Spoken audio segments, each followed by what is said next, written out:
gidiyoruz. Abi Allah. sen ne bilirsin? Benim Londra'da kadın o. Soğanlıkta çam ağacı vardı da sen mi süsledin? Avrupa'yı bir insan o.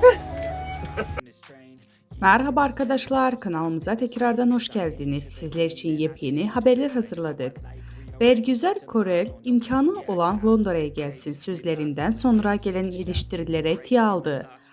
Arka planda çocuklarım var.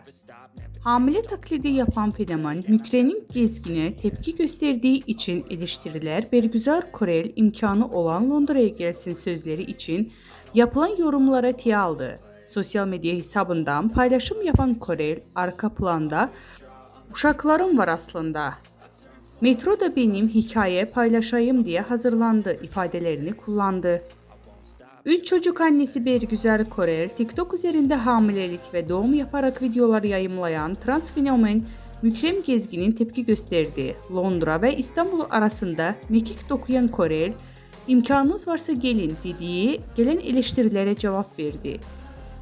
Sosyal medya hesabından yaptığı paylaşımlarla zaman zaman gündem olan oyuncu, yurt dışında yaşadığı için gelen eleştirilere metroda çektiği fotoğraf